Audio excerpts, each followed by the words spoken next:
folks. Happy Friday and welcome to the Freedom from the Press podcast. My name is Jason Roberts and I'm here with my partner in crime, Todd Peterson. As always, thanks for joining us today. And Jason, I was laughing when we started because I had a suspicion Facebook wouldn't like the topic today. And I think those concerns have been validated. Yeah, it's funny, folks. We stream on Facebook, YouTube, Rumble. That's a platform we encourage. We put it on our X platform. And you can see when you pick a topic that some of these social media platforms don't really like. But that's why we encourage everybody to go over to Rumble, go over to our Facebook channel. We've been getting 50, 100 live viewers over there, which is pretty cool, I think. That's been great for us. Yeah, we have done shows, very popular shows about the Republican Party being the controlled opposition. They're corrupt. They're stupid.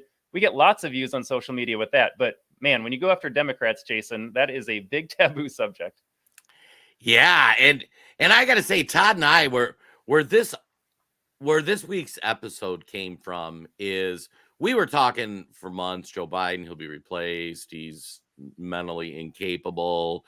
They finally did the switcheroo, and watching what's happened the last couple weeks since the switcheroo, Todd, for me, it's been shocking. Shocking, but as I always say, not surprising. Folks, we have to go back just a couple of weeks. Don't go down memory lane years ago. This was just a couple of weeks ago when everyone was saying on the left and the right that Kamala Harris was a problem for the Democrat Party. She was polling as one of the least popular vice presidents of all time. She was getting wrecked for her lack of control and lack of desire to do anything about the border. Nobody liked Kamala Harris. People were losing interest in Joe Biden. That's why they had to do the debate ahead of the convention. They had to push him out. They had to get some new momentum for a candidate. But nobody was excited about Kamala Harris either. She was attached to him. Remember, it was the Biden-Harris administration for the last 4 years. Nobody liked her. And then Jason, overnight, without really any new speeches or policy positions or policy changes or selecting a centrist running mate, Kamala Harris has done nothing to win over voters, but if you talk to people, she is the most impressive and exciting candidate they have ever come across. Oh my God. The cognitive dissonance that the left is going through right now just blows me away. And we've done this for years now, and this stuff shouldn't really surprise us. But I got to say, Todd, did you see this coming as strong as it was? Are you asking if I thought the American electorate was that stupid? If Democrat voters were clearly that brainwashed? I thought the pandemic was bad, but Jason, support for Kamala Harris and the fake enthusiasm, which is genuine among the Democrat base, apparently, it blows the mind how easily people can be manipulated. Right. And, that's part of what we talk about here on the podcast, Freedom from the Press. We think the press is the enemy of the people because they just program folks. And, you see the meme where it's like the non-player character that they just switch out the chip in the back of the brain. And it's like, oh, today I'm worried about Ukraine. And today I'm worried about this. And today Joe Biden's great. And today it's, something else. This Kamala flip has been ridiculous. Todd, should we go back in just like a few weeks ago? Should we listen to some clips? They were saying about Todd and Jason saying it. This is the media saying this about Kamala Harris as well. Jason, give us a second here to do a little flipping around. Yeah, let's go to the clips. Ask you about the vice president because she has been under a huge amount of scrutiny through her entire time in office. I think there's a lot of reasons for this, but I want to ask you, as a prominent woman of color who's run for office, do you think she would be receiving these same critiques if she was a white man? No. No, not at all. No. We will always question the person behind the person. But we cannot ignore that misogyny and racism remain very prevalent in our politics. And for those behaviors that don't rise to either misogyny or racism, there's also just the difference. Our expectations are set for the traditional white male vice president. I wanted to ask. Okay, two things to unpack. Number one, they are admitting that Kamala Harris is not popular. That is the premise of that discussion. We'll get into the race side of things in just a second as well. But Stacey Abrams, Jen Psaki are telling you that nobody likes Kamala Harris. We will disagree on the reasons why, but make no mistake, they recognize that Kamala was not popular among the American people. Right. And This just makes my brain hurt too, the racism stuff. Kamala Harris, I followed the Democrat primaries very closely in 2020. I was looking at all the candidates. I was curious to see if they tried to steal it from Bernie again, or how because in 2016 they clearly stole it from Bernie. And even though I hated Bernie, I thought it would be fun because he wasn't fully bought off by the establishment. So I watched the debates. I watched Amy Klobuchar eating a salad with her with her comb. And I remember the first debate, Tulsi Gabbard ended Kamala Harris's career, and that was after she tried to end Joe Biden's career, which was she went nuts and she called him out for being a racist, basically. And then Kamala Harris, even after that debate, was polling at 2% and dropped out. She was the first candidate that declared and dropped out.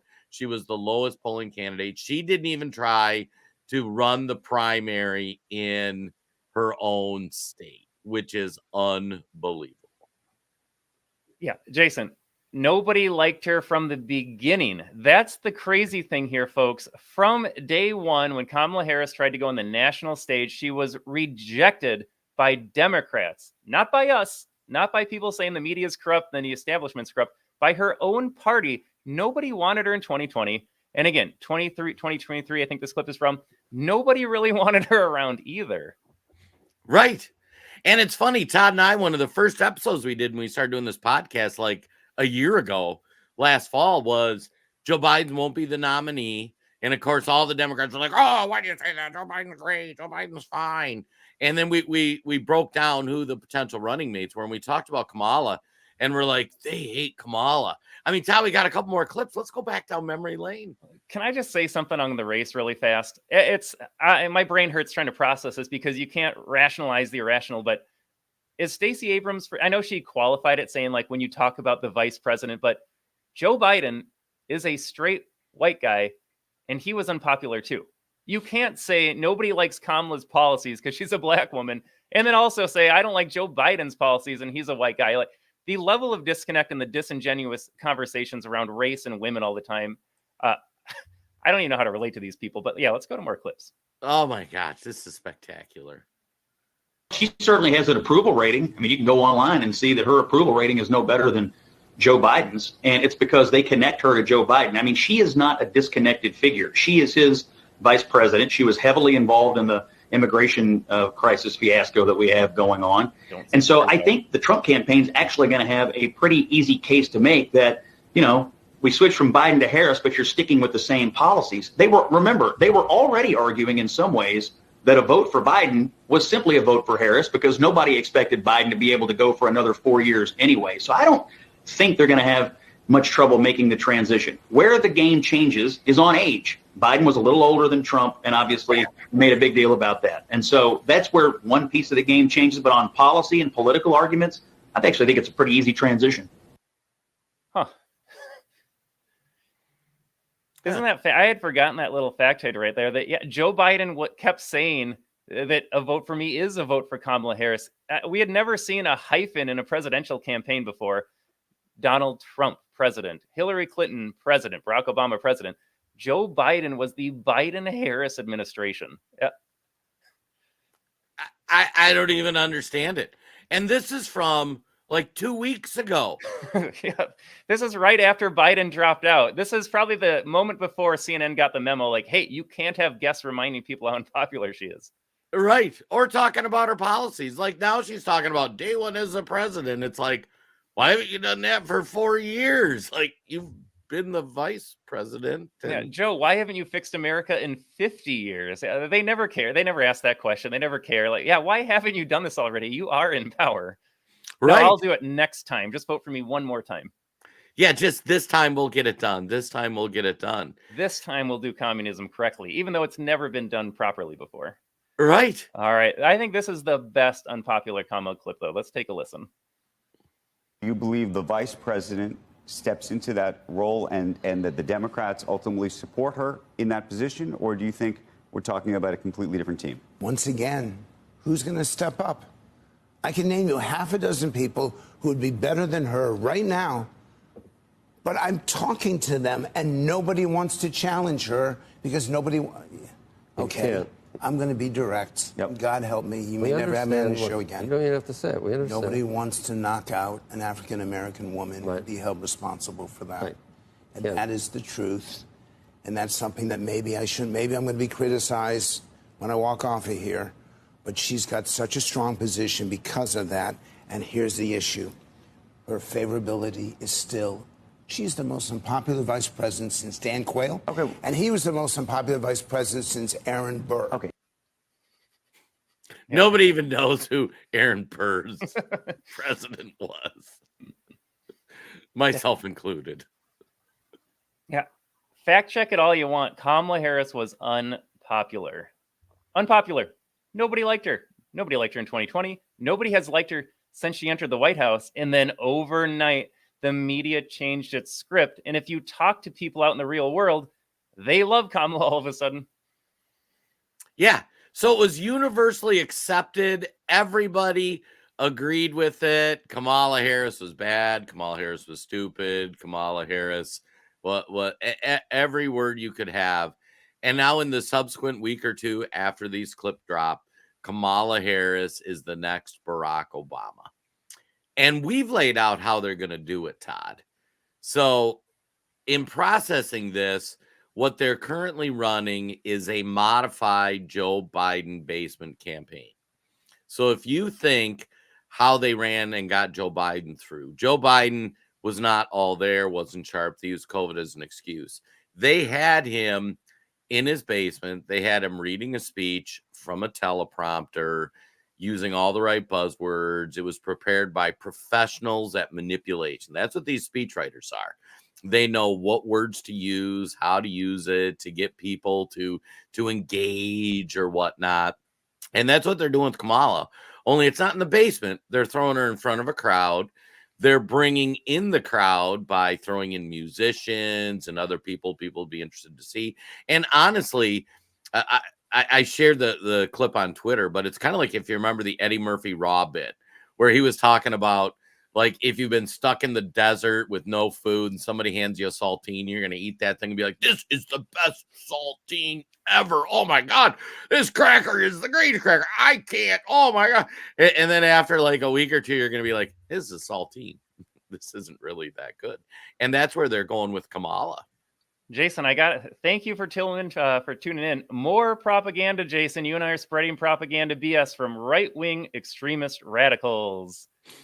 I got to say, guys like Tillman were the people who kind of inspired us to make this podcast. Yeah, thank you for your inspiration today, Tillman. Right, because we've literally just shown clips of the news from 2 or 3 weeks ago, and he is so brainwashed that he takes time to comment and say right-wing propagandist. How is any of this right-wing? This is CNBC, this is CNN and MSNBC. We hit the trifecta, basically, of your networks, and you were probably 2 months ago saying, oh, Kamala's unpopular, we got to run a different candidate.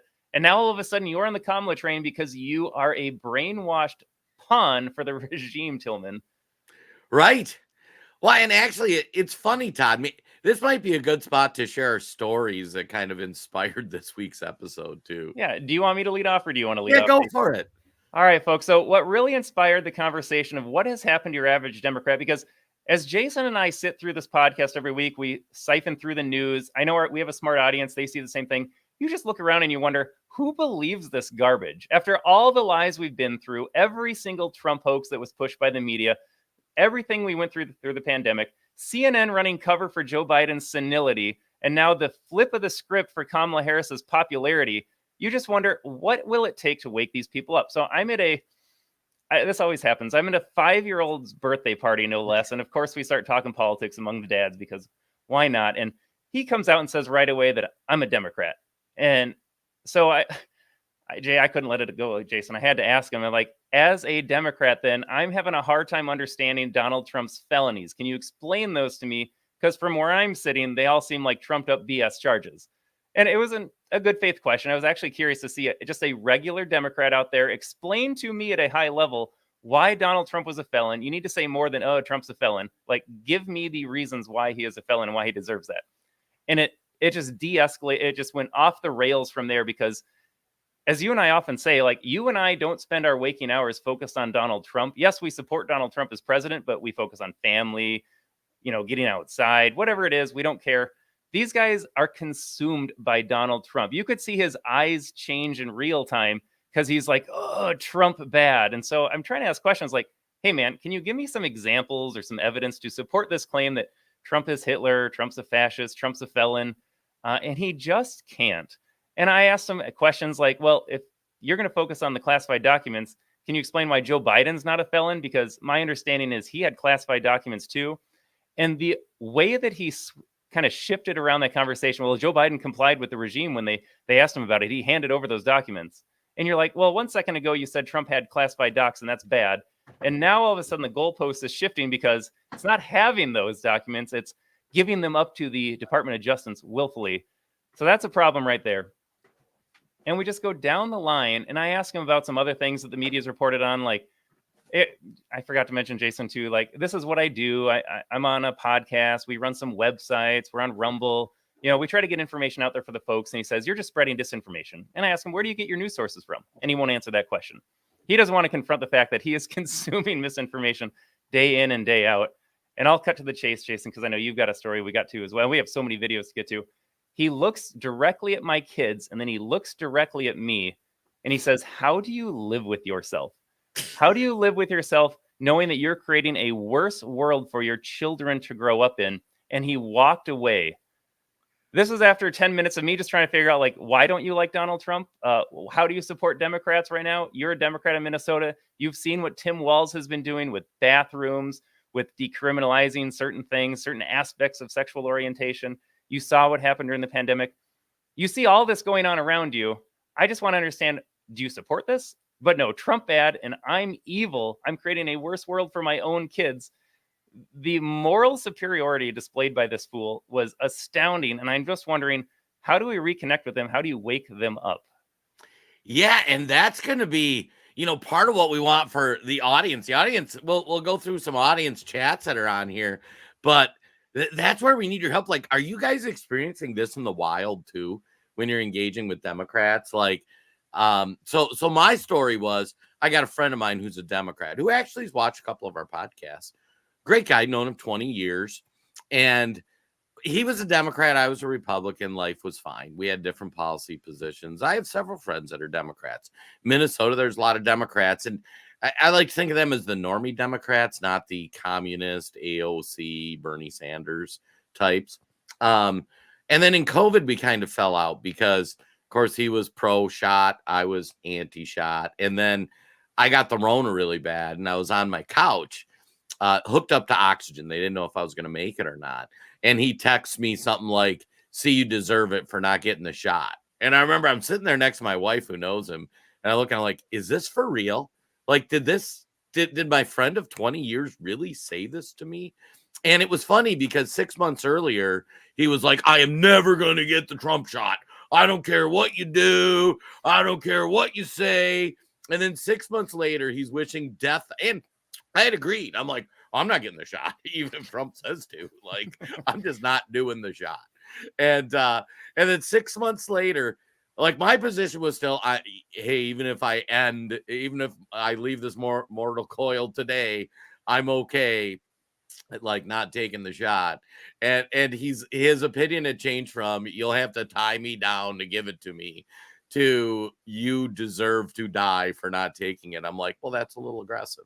So we hadn't communicated much, and we're in a fantasy baseball league, and so then we so we had our draft. He was one of the guys I've talked about on the show, but we communicate a little bit, and I've had kidney stones. That's why I had to get up and turn my heating pad on. And he asked, like, oh, how's your heating pad doing? And I don't talk politics because, like, we just disagree. Why argue?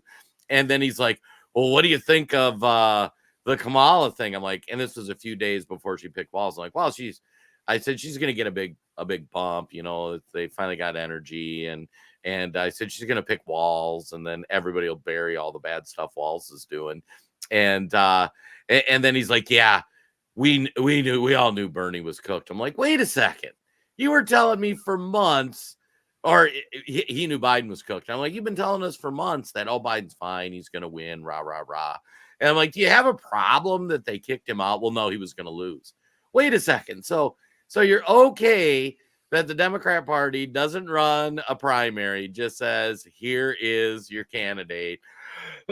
And we're getting rid of the guy that won the primary to replace him. And I'm like, how does this make any sense?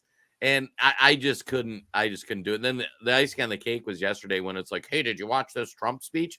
Which I did. It was great. And he's like, he's so full of lies. I'm like, well, what are the biggest lies he told you? And the two he came up with is, well, one, he exaggerated his crowd size, which who cares if he exaggerated his crowd size? But second of all, he had a huge crowd on January 6th.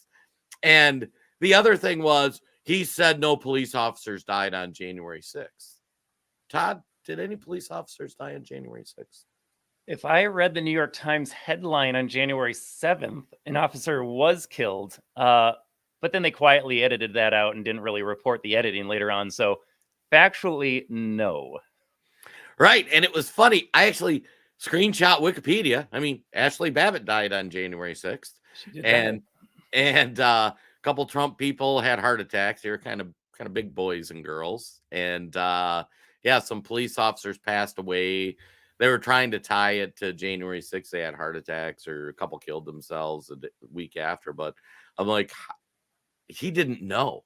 Like, he legitimately, to this day, with all the information that's been out there, believed that police officers were killed on January 6th.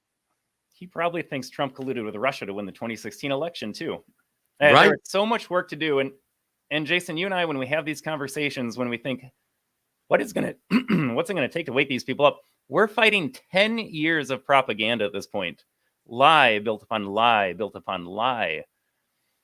Right. And they just don't want to know the truth. They want to think that they're a good person. They feel good voting for Democrat because orange man bad, Republicans are racist. They can't think about policy. They can't think about consequences to voting a certain way. They think in the moment, I'm a better person because I vote this way. And I saw Scott Adams put out a tweet too, just breaking down the percent of the population that can't even do if-then thinking in their brains. I think a lot of these Democrat voters, yes, they're brainwashed, but I think they lack the intellectual capacity to think in their head, like, if I vote Democrat, we will end up with communism. They can't go down that line. They'll complain about crime next year. They'll complain about losing access to their kids because they didn't affirm their identity. But they don't connect the dots to say, if I vote Democrat, these things might happen. Right. It's remarkable. And since Kamala and we said on the podcast when they did the switch, Kamala's going to surge in the polls. Now the polls are kind of garbage. They oversample Democrats. We talk about that stuff, but you're going to see a published poll after the DNC where Kamala's up 12, 14 points. And some of that will be real because people will be more excited to vote for her than Joe Biden. A lot of that's going to be fake. And what it's going to come down to is, can the Democrats keep shielding Kamala Harris and let her run the modified basement campaign? And they will. I saw that she turned down 2 debates or 1 debate on Fox News already. COVID, they at least had an excuse. It was inexcusable. You have to have presidential debates. That's the only fair way to play out the system. For them to duck the entire way and just have people mail in their ballots ahead of time, that's a sham on its own. But Jason, I just want to get to a few more headlines. I'm just going to read these off just to remind Tillman and other Democrats out there, you guys didn't like Kamala Harris. This is from the Daily Wire in 2021. Kamala Harris is the most unpopular vice president in 50 years. And then I'm over on Twitter here. This is following Eric Matheny. This is from February of 24. Democrats have a Kamala problem, and it's not going away anytime soon. Democrats have a Kamala Harris problem. The Kamala Harris problem. Kamala Harris 1 year. Where did it go wrong for her? It just goes on and on. Nobody liked her. And these polls were among Democrats. But Jason, should we show some clips about the fantastic energy and the popularity of Kamala Harris that shifted overnight, even though nothing changed? Yeah, let's go.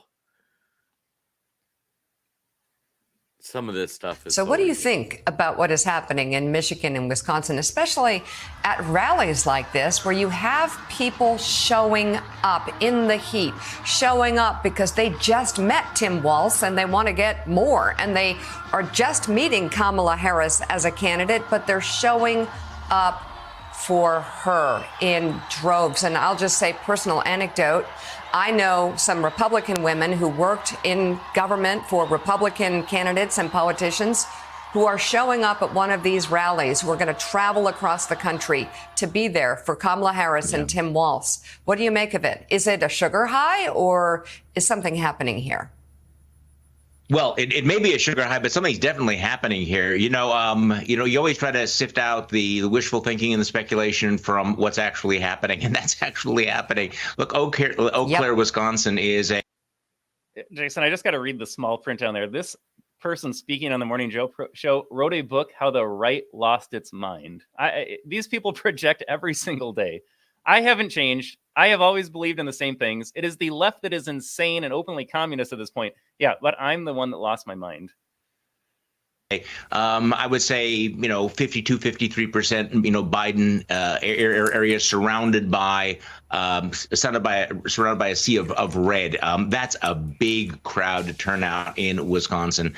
But you're seeing this around the country, and I think it's an indication of the fact that here's a party that hasn't had these kinds of big rallies before, hasn't had this kind of enthusiasm, and it is really it is generating a lot of activism that you don't see. I was talking to some Democrats yesterday here in Wisconsin, and they're seeing this up and down the ballot. I mean, it's not just the presidential race. These people are being activated. And again, they are definitely being activated. The new chip has gone in. You will like Kamala Harris. Great choice of words by this guy. Yeah, and it's fascinating too. Like, reports are coming out about how they're paying social media influencers to comment and support Kamala Harris. They're even sending them scripts, things to do. This whole thing is scripted, and this whole thing is like the biggest MK Ultra thing ever.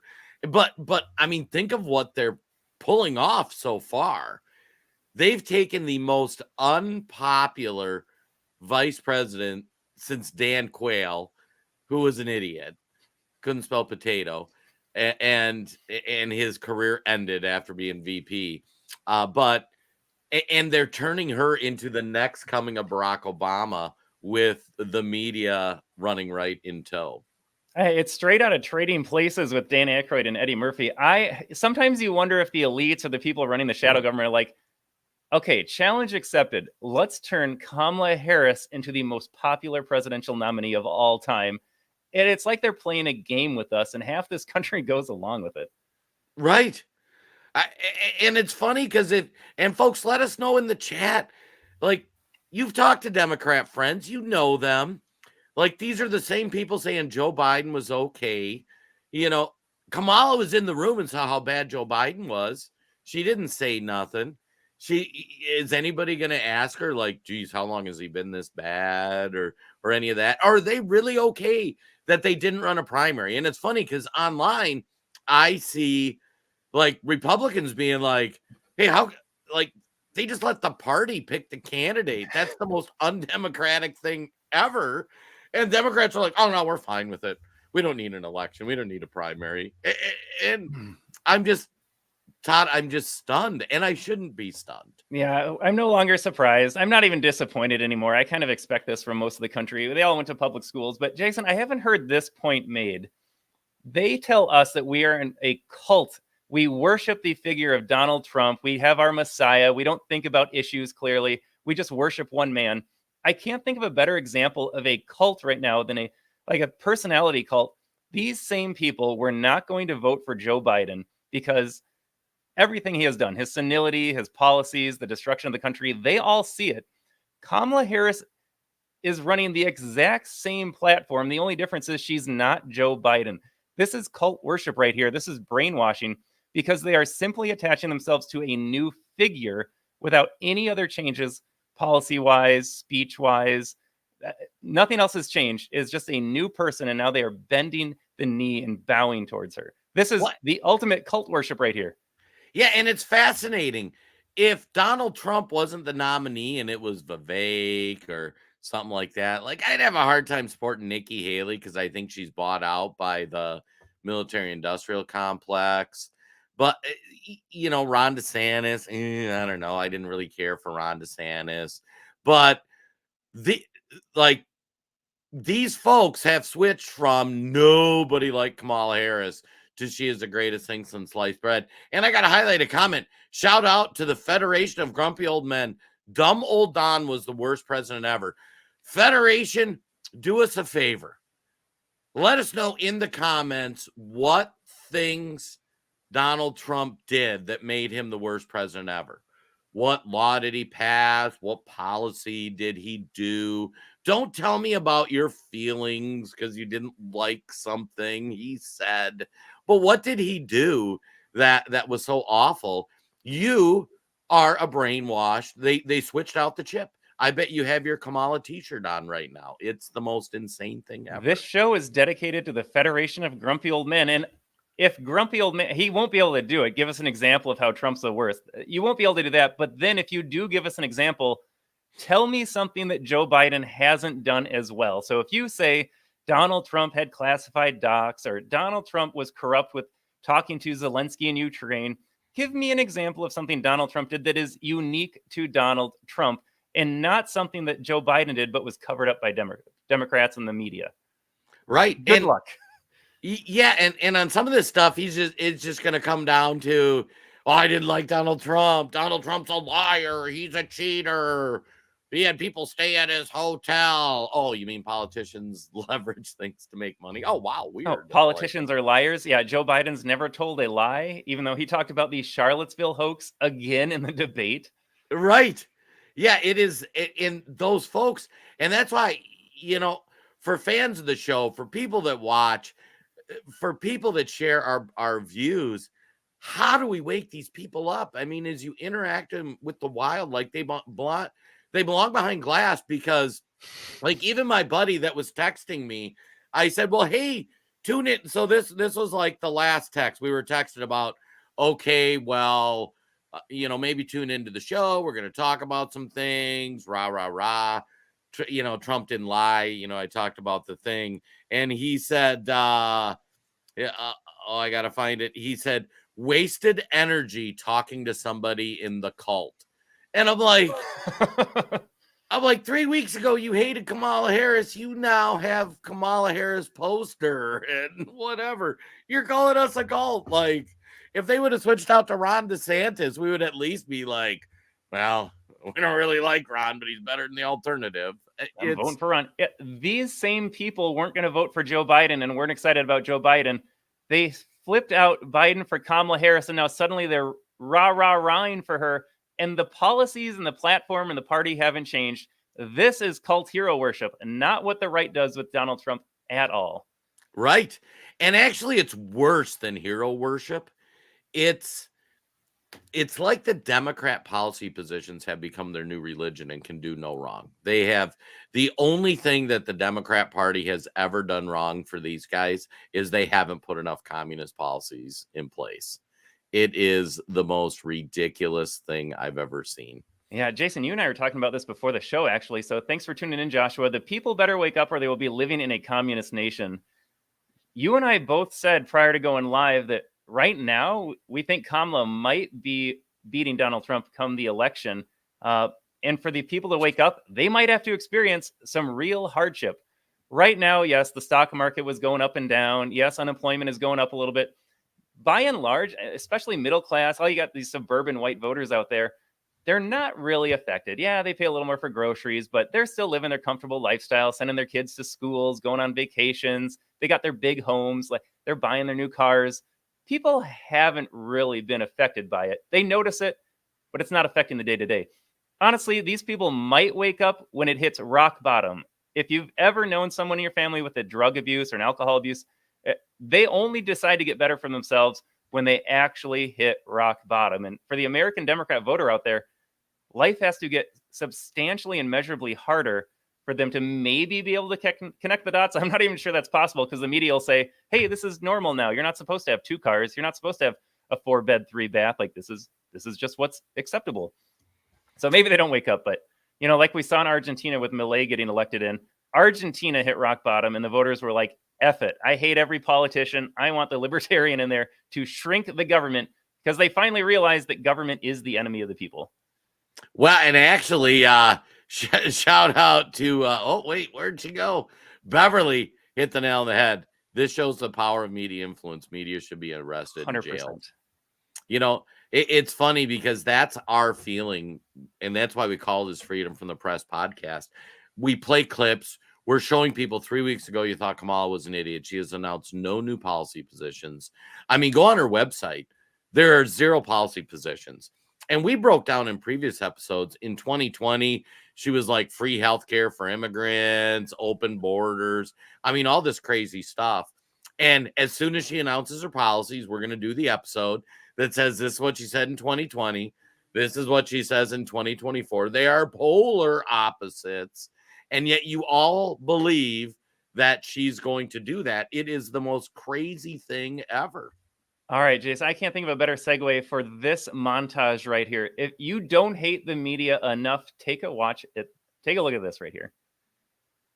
Western dad, like super clean cut vibe. Everybody likes right? Tim Walz. So plain spoken and relatable. As moderate and independent as it comes. Pretty moderate Democrat. I always knew him as a moderate. One of the most moderate. Very moderate record. The new moderate. I think this is the new moderate. Far from progressive. He's right down the middle. He's not just an old white man. Tim Walz speaks American. Talks like a regular person. Tim Walz is the opposite of weird. Walz is basically younger Joe Biden. Regular old Joe out there. Populist approach to fear on the Republican side, and the happy populism that Tim Walz is on the ticket on the Democratic side. Walz is a kind of happy warrior. Happy warriors. Happy warriors. He was certainly the happy warrior last night and seemed to be the happy warrior last night. A happy warrior, folksy backstory. Are going to be very happy warriors. There is a new happy warrior. Following the kind of happy warrior mold. Happy warrior mentality. Wicked sense of humor. Look how happy the pig looks. That's good. And J.D. Vance is weird, extreme, and angry. Utter humorlessness. The humorlessness and pompousness. It's hard to believe that J.D. Vance could be any more extreme. It's like a freak show of bros. They have J.D. Vance, dark and ugly beneath the dignity of most politicians. J.V. Vance. JD is at the far extreme. The most extreme. Being one of the most extreme. We need to recognize the danger. Angry and mean and dark. Cat lady hating sidekick J.D. Vance. This guy is really weird, y'all. Everybody in America knows a J.D. Vance, but we stay away from him because he's weird. Anger, chaos. Hangdog ex-husband. He was able to reach all the way down to a J.D. Vance. Hope, optimism, joy. Salt of the earth, Midwestern uncle vibes, the quintessential Midwestern dad. Tim Walz keeps winning hot dish contests, apparently. There's some folksy charm. Tim Walz is so funny that if he's good at this, he will release a recipe for a hot dish. All of his time on the ground, fixing F-150s. Pops out of a Norman Rockwell painting, right? He's small town America incarnate. Midwest, your uncle, your dad. I have not been this happy in years. He's the guy who is always there to help you, whether it's changing your oil, whether it's fixing a lawnmower, or whether it's helping to fix our democracy. It feels so good to have hope. And I'm going to call him the coach from now until Election Day. Coach. Tim Walz, the plain-spoken fun uncle who will defend the people he loves. Proud, the resilient, the hardworking, patriotic. Ice fishes. He's a hunter. He does butter carving. He is.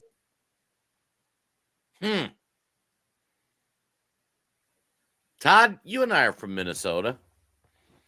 We've seen the rise of Tim Walz. We've seen what he's done to our government, which we're going to get to that to start. Now, first, I got to say, let's talk about the selection of Tim Walz. Tim Walz didn't run in 2020. Tim Walz was probably 20th on the depth chart, right?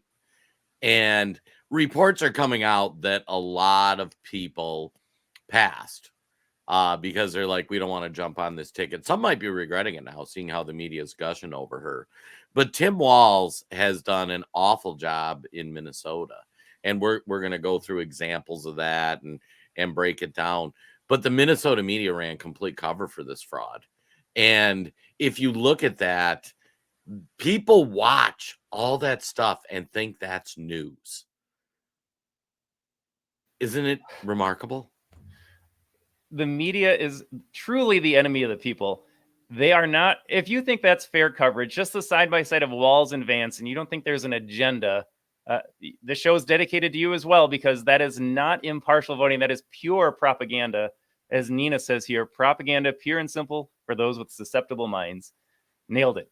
People will walk away. I've seen tweets. They even had clips like, Tim Walz is just my Midwest dad. He's just my Midwest uncle. Like, he'll go help a neighbor. Like, his family has a ranch. I don't care about any of that. Tim Walz could be the worst human being in the world, but if he had good policies for the country, that's what I care about. So when they say Donald Trump, I can't vote for him, he's a felon or he cheated on his wife.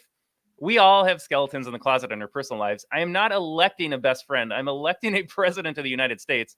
And Jason, like you said, when we get to Walz's policies, they are absolutely insane. And he is one of the most radical governors in the country, despite everything the media is telling you about him just being some Midwest everyman.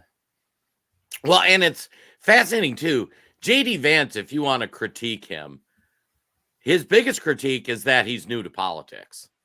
The guy was a senator for 2 years. He seems to have the right values. He's got a great backstory where he grew up poor in the Rust Belt. He had a mom that had drug problems. J.D. Vance, if they were doing fair reporting, it's a fascinating story. If you haven't watched it, go on Netflix, watch Hillbilly Elegy, read the book. Like, the guy grew up, I kind of relate to him. He was kind of trailer trash. His mom did drugs. He had to live with his grandma. He fought. They're trying to frame him as some elite from Yale. Like, he was the poorest of the poor, and through hard work and getting good grades, he got into like a prestigious school. He served the country in the military. Like, he took that path that they kind of laid out for us, from trailer trash to like actually making something of yourself. He's one of the greatest American success stories. Like, he should be you could be this guy too. And why is the media not covering that? Why are they not covering his best-selling book? Why are they not, interviewing his grandma that raised him? Just all these different things, but they just want to cover him as this soulless, awful creature.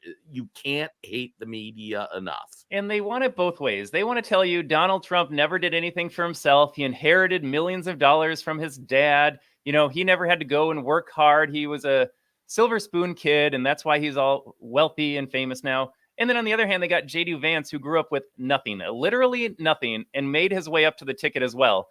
So on one hand, Trump, millions on the top of the ticket. That's not good enough because he inherited the money, didn't work for it. On the other hand, J.D. Vance had nothing, worked his way up to the top of the ticket. Which one is it, folks? And then, Jason, once you realize that they actually don't care about any of that, they're just going to smear their political opponents. They don't care about facts. They don't care about truth. They don't care about principles or values. Just another smear tactic.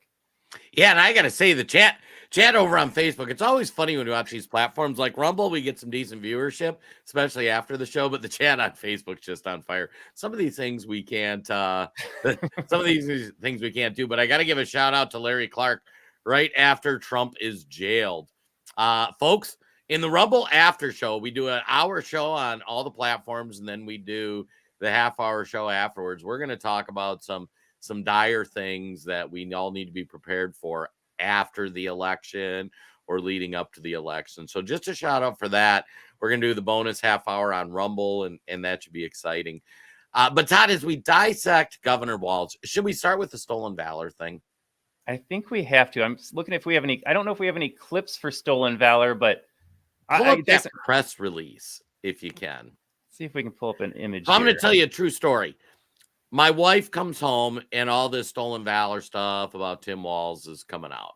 And she was reading an article, and my wife tries to stay out of the news because it just depresses her. And I'm like, sometimes I wish I was with you, honey. And she said, yeah, I was reading like all the papers are reporting that this was fake news and there wasn't stolen valor with Tim Walz, or he didn't dodge. So I'm like, well, let me show you this. And we'll just read this, and, the audience can decide for themselves. So this is a press release on TimWalzforCongress.org. This was something he released when he was running. So to give you a timeline, he actually was teaching down in Nebraska. He got a DUI, got fired, ended up in communist China, which is weird, doing like exchange student programs, come back, is a high school teacher in Minnesota, and he was an assistant football coach. So when everybody says he's a head coach, no, that's not true. He was the defensive coordinator of a high school team. Like, I don't know what your high school teams are like, but in Minnesota, that's You like just have to be able to breathe. You can be a coach. You can be a coach. But anyway, so he's in the Minnesota National Guard, which God bless him for his service, 24 years in there. He had just re-upped 2 years before he ran for the House in Minnesota. And he signed up and he got his highest level of promotion, and it was a contingent promotion on him completing some trainings. And I can't remember what the official title is. I apologize for that. But he never did complete those trainings. So when he retired, they actually had to demote him to the title. So that's where part of the stolen valor is. He never achieved the official promotion because he never did the training and classes. But then he declares he's running for the House. He launches his campaign. And then the timeline goes in March. And this is a press release. They released him in March. On Thursday, March 17th, the National Guard Public Affairs Office announced a partial possible mobilization of 2,000 troops from the Minnesota National Guard. First District congressional candidate, currently holds a rank of Command Sergeant Major in the I-125th Battalion, which is based in New Ulm and largely composed of men and women from southern Minnesota. The announcement from the National Guard specified that all or a portion of Wall's battalion could be mobilized to serve in Iraq within the next 2 years. Walls, who teaches global geography in Mankato State University, has been an active member of the National Guard since 1981. He was previously deployed for 23 years.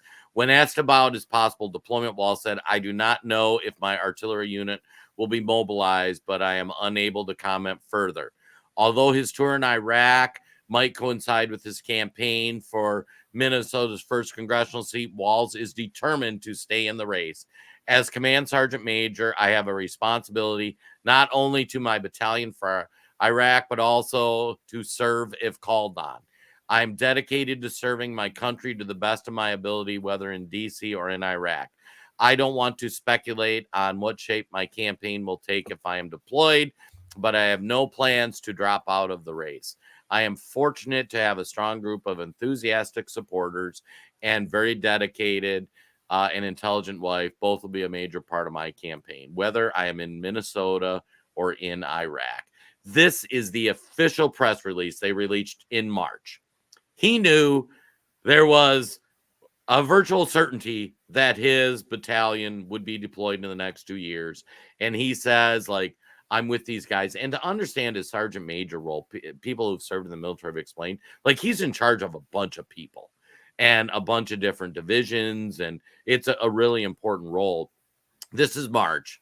In May, he submits his retirement papers. 2 months later, in June, his units are deployed. So when the media reports on the fact check and it's all like, you'll see it in Minnesota media, like, oh, fact check, Tim Walz didn't know. He releases a press release. I read that as he knows he's going to Iraq. Todd, how do you read that? There's no other way to read it. He knows, especially in 2003, at the height of our involvement over there, when everything was ramping up, he knows 100% he is going to Iraq. A lot of people are saying, I'm trying to choose my words here. A lot of people are saying he's a coward, didn't want to go serve on the battlefield. I will say this. I think he had more political ambition than cowardice. He simply wanted to go to Washington, D.C. I'm not ruling out cowardice. I think that played a role here. But his window to get into office was basically gone if he deploys. And so he took the easy way out, resigns, even though he's going to leave his troops, who he commands, by the way, he was going to leave them behind, let whatever happen to them over in Iraq, so that he can fulfill his own political ambitions. And yeah, I love that part about his supportive wife. I'm sure he got a lot of handshakes on the way out the door saying, good job, Tim. You know, you're really brave for serving in Washington, D.C. Not a lot of hugs in that household, I don't think, Jason. Yeah. Well, and I got to say, I mean, I never served in the military. My dad was a Marine who served in Vietnam. I know a lot of military folks. Let us know in the comments. An honest viewing of this, like, you train your life to be ready for when called on. That's your deal when you sign up for the reserves. And when war is starting, to retire, I can't think of a more cowardly thing to do. And I liken it to my jobs. Like, I've resigned a few jobs in my life. I remember my last big corporate job. I gave them 3 months notice because it was in the fall. And I'm like, I don't want to leave you guys hanging at Christmas. So I'm going to work through the Christmas season. Like, my resignation will be effective January, give you time to replace somebody. And like, I'm not going to war. You know, Tim Walz, go serve like you've committed to, you know, get through your tour. And then they mentioned serving in Iraq, which every time you see this clown talk about guns, he's like, weapons of war like I carried. Yes, he served technically in active duty. He was stationed in Italy, providing support for the offensive in Afghanistan. So, like, he paints the picture like he's on the front lines of Afghanistan. Dude, you're in Italy running a logistics operation, not on the battlefield. That, to me, is stolen valor. Yeah, absolutely. And the part you read there, as Command Sergeant Major, I have a responsibility not only to ready my battalion for Iraq, but also to serve if called on. Jason, you said at the onset of your description there of the timeline that when he retired, he was demoted because he didn't fulfill his obligations. He lied about the rank that he retired at. He retired with a sergeant major rank, not command sergeant, because he bailed on those folks. He ran his campaign on a lie of his military service record in violation of the Stolen Valor Act. Hey, Todd, what's the significance of the Stolen Valor Act? Well, pretty significant. I mean, try telling some small town bar that, hey, I was command sergeant major, and then it gets revealed in conversation that actually when I retired, I was demoted. See if you're able to leave the bar of that small town with folks who have served. Every family knows someone that has served, their kids, themselves. See how that goes over. But Jason, did you know that that is a crime punishable up to 1 year in prison? You know, I was aware of that. Do you know who signed off on that bill when they were in the House of Representatives? You know, if I had to take a stab at it, I was going to say Tim Walz in 2013. Oh my gosh, how crazy. What are the odds? Right. And now here's what's funny. I can show this press release to the Democrats in the chat, to my buddy. You can show it to that guy that you talked to last weekend. And you know what they're going to say? Oh, so you're saying he didn't know he was going to Afghanistan when he retired? I don't understand what reading comprehension these morons need to have, but he releases a press release saying, yeah, they pretty much told us we're going. And then he bags out 60 days later. And then you'll see the headlines in Minnesota's from the Star Tribune, from KARE 11. No, fact check. Tim Walz didn't know they were being deployed. I don't know how anybody with an elementary school level reading comprehension can read this and draw the conclusion that he knew it's pretty clear he knew he was going to Iraq. And then to make matters worse, he ran his House campaigns, his governor campaign on the lie of achieving certain ranks and performing certain services in the military. And now let's flash back. We're two yahoos from Minnesota, right? And go to these multi-million-dollar anchors who could easily obtain this document on the internet, on his website, from his original campaign. It was a press release. It went out. It's not like it's some top secret thing we had to hack. We had to do a Google search. And like, let's ask Nicole Wallace, or let's ask all those clowns that are saying, oh, he's middle America. I don't know any middle America people that can see this sort of behavior and condone this man's actions. J.D. Vance served his country honorably, but can you imagine, Jason, the media spin if we replaced Tim Walz's name in that memo with the name J.D. Vance? How would the media cover that? It would never end. It's insane. That's all you have to ask yourself, folks. What if, and you reverse the roles? That's how you know they are dishonest and lying. Right. Oh man, now we're coming up on the end of the first hour, Todd. We haven't got to the policy stuff with Governor Walz. Should we save that for the Rumble only? I think let's dangle a little lure there. Viewers, if you want to see, we're going to dive into Tim Walz a little bit more. We're going to say some things that Facebook, YouTube don't want us to say. So if you want to stick around, you can hop over to Rumble in just a couple of minutes. You can find our channel at the American Tribune. We're still streaming live over there. But yeah, we had so much to cover today. We didn't even get to Tim Walz's policies in Minnesota. They run it as an ad for him, and we will get that as an ad for Trump. That's how disconnected these two parties are. And again, dedicated to our, what was his name? Grumpy old man. And we had Tillman before, and the guys that we've had conversations with. They think these are good things. And we're going to break it down. And I don't think we have to explain a lot why they're not good things. I think our viewers understand the right away that, like, communism. Right. That's the message we're trying to get through. Before we leave the podcast on some of the platforms too, we should probably address Tampon Tim, because that was coming up in the chat. And some people aren't from Minnesota, so they don't know what this is all about. Do you want to give a quick overview, Todd? All right. The name Tampon Tim comes from, and I'm going to use my adjectives carefully because we're still on Facebook. Tim Walz, as governor, signed a bill into law that required every grade school and above, 4th grade and above, had to have access to feminine products in the boys' restrooms. Your son might be 10 years old. You might share the values that Jason and I talk about every week on here, conservative, Christian. Your 10-year-old son, if they attend a public school in Minnesota, will go to the bathroom to take care of business. And while they are in there, they will see feminine hygiene products just in case some of their classmates look at life a little bit differently. And now we're going to give you a twist on how they pull this off and how they get the fact checks and whatnot.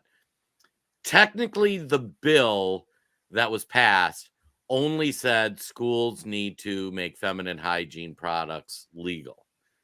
In every school in Minnesota, you're required to have feminine hygiene products, which personally, like, I don't know, my school had them. Like, and I'm old. They already have them. Right. Yeah. So I don't know why we needed to require that. We handled it at a local level. My son's school, when he went through school, he's 20 years old now. Like, they had him in his school, but separately, they passed a law in Minnesota that said you can go in any bathroom that you identify as. So the two laws working together mean you're required to have feminine hygiene products in the boys' room, because if the boys' room, because girls that identify as boys you're required to let them go in the boys' room. You have to make feminine hygiene products available in whatever restroom people that could use feminine hygiene products do. So watch those fact checks when they talk about this, because they'll say that law never said, and they're telling the truth. That law never said you had to, but the other law said girls go in the boys' room, and because of that, you have to have tampons in there. It's the craziest thing ever. It's kind of like how they talk about voting and illegals can't vote. So in Minnesota, you can register for a driver's license with very little identification required. You don't need to bring your social security card. You don't need to bring in proof of citizenship. You don't need to bring in anything. Like, you can be an illegal immigrant now. They passed a law that said, like, illegal immigrants bring in a couple forms of ID, like your utility bill and something else. We can give you a driver's license. There's a separate law that says when you get a driver's license, you get registered to vote. So the only way you don't is if you mark the box, no, I don't want to be registered to vote, not yes, I want to. And so when they say all illegals can't vote, yeah, you're right, it's against the law, but you couldn't make it any easier for them to vote. It's insane. All right, Jason, on that note, there's one other important message I think we should share with our audience, and that's how to protect your wealth right now as the Biden administration continues to do disastrous policies affecting your livelihood. And as Jason and I said, a potential Kamala Harris victory in November, things aren't going to get better. And we are not financial advisors, but Jason and I keep up with the news, and we like to diversify our portfolios, and that's why we've partnered with Goldco. Because if you've turned on the TV or watched anything on the news, our country is down and out. The Tower of Babel is falling. And now's the time to protect yourself and your temple from destruction. And to do that, that means protecting your resources, including your savings, so you can protect and defend your legacy and your posterity from destruction. That's why thousands of good Americans like Jason and myself are arming themselves with physical gold and silver from Goldco. Go to handsoffmywealth.com, handsoffmywealth.com, or click on the link in the video description. But also, if you visit my partners at Goldco today, tell them you heard this on our podcast, and you get up to $10,000 in bonus silver from Goldco for qualified accounts. So protect your legacy and your posterity while you still can. Go to handsoffmywealth.com. Oh, my God. On that note, Todd, do we dip out for a minute and then hop over onto Rumble? Folks, this is where it always gets good for the next half hour. Join us if you're not already there on Rumble. Search the American Tribune. We're going to be back in 1 minute, and we have a lot to discuss about Tim's Stolen Valor Walls. We'll be back in a second. See you in a minute, folks.